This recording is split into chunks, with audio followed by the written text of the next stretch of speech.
the world right now, it feels like watching the news is just full of a whole bunch of life-changing events, doesn't it? Dozens of tornadoes, more are still possible as we all brace for a long night ahead. Winds have come up in the last 12 hours from 50 miles per hour to 85 miles per hour. That means this is already rapidly strengthened. That meets the definition of a rapidly strengthening hurricane.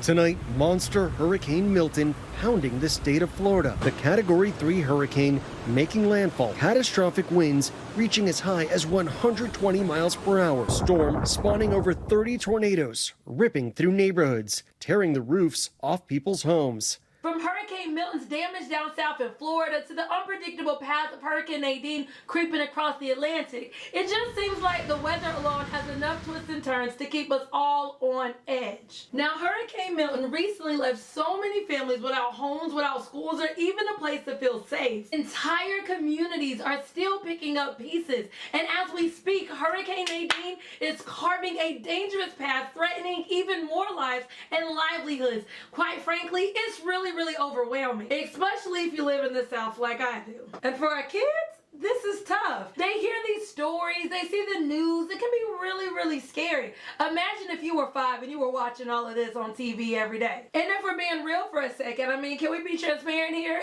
Between the national disasters, the constant news of extreme weather patterns, blackouts, cyber attacks, and even the everyday stressors, our children are dealing with a lot. It can almost feel like the weight of the world is on their shoulders right now. Or should I say in their fingertips, because y'all know they watching all of this on social media. But here's the thing, life keeps going. We keep teaching, we keep showing up for our children, even in the midst of storms.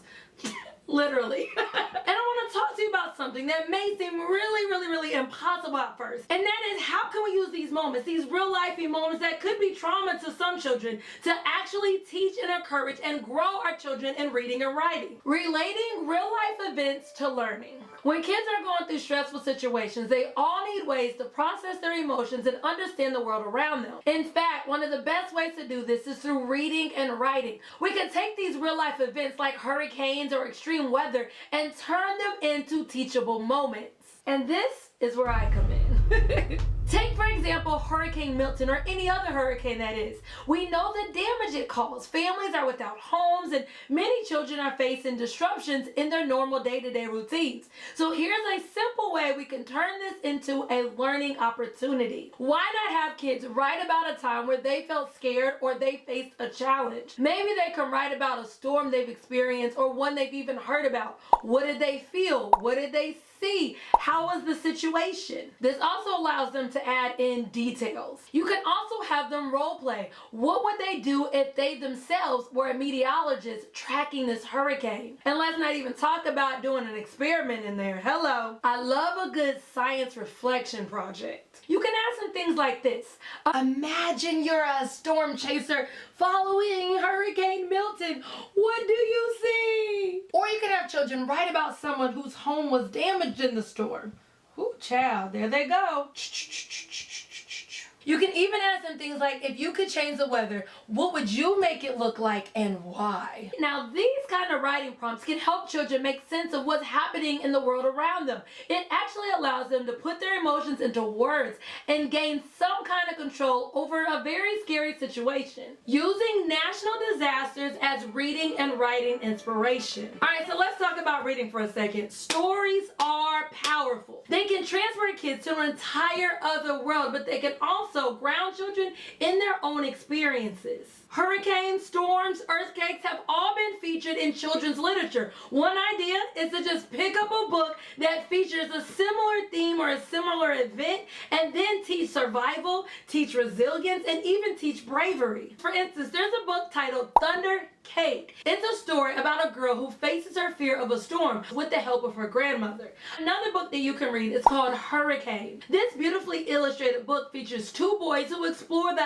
aftermath of a hurricane. Now, this book can be extremely helpful after a hurricane like Hurricane Milton. Reading these kinds of stories helps children understand that they are not alone in their experiences. It actually connects their world with the world of the characters. It opens up discussions about what they would do in similar situations. It can even help children become proactive versus reactive. Teaching strategies for teachers and parents.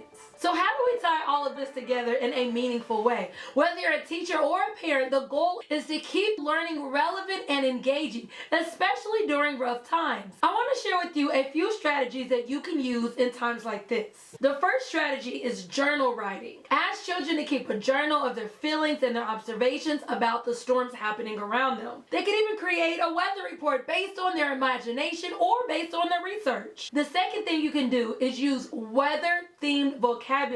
Use the storm as like a vocabulary lesson. Use words like evacuation, flood, shelter, wind, speed. These are all great vocabulary words that allow children to gain meaning of new unknown words. Now, the next thing you can do is do read aloud discussions. After reading a story about weather or resilience, have an open-ended discussion. You can ask questions like, what do you think the characters felt during the storm? What would you do if you were in their shoes? Now, another thing you can do is called creative storytelling. Encourage children to write their own stories about overcoming challenges. Maybe it's a story about surviving a hurricane, or maybe it's just about finding bravery when everything feels so uncertain around them. By incorporating these real life events, you're not only helping children process their emotions, but you're also showing that even in the middle of chaos, and I do mean chaos, they can still grow, they can still learn, and they can still thrive. Life can be very overwhelming, especially when it feels like the whole world is in turmoil. But here's what I want you to take away from this. Learning doesn't need to stop. And teaching through a storm, whether it's a hurricane, a personal challenge, or just simply a tough day, can make all the difference to our children. So let's just keep this thing going, baby. Let's keep reading, let's keep writing, let's keep talking about what's happening in the world around us.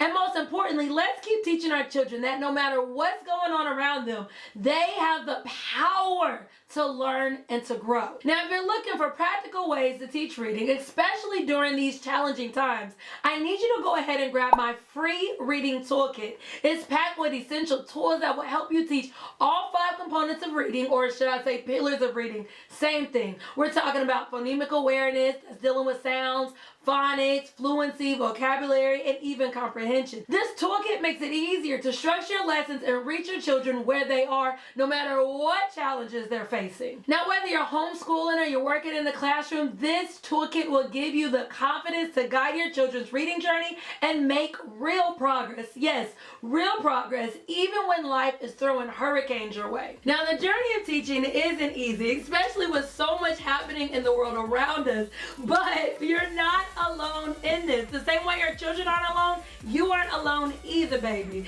That's why YouTube is recommending that you watch this video next. It's filled with even more tips to help you along your teaching journey. Go ahead, click it now, and let's keep learning together. Stay safe.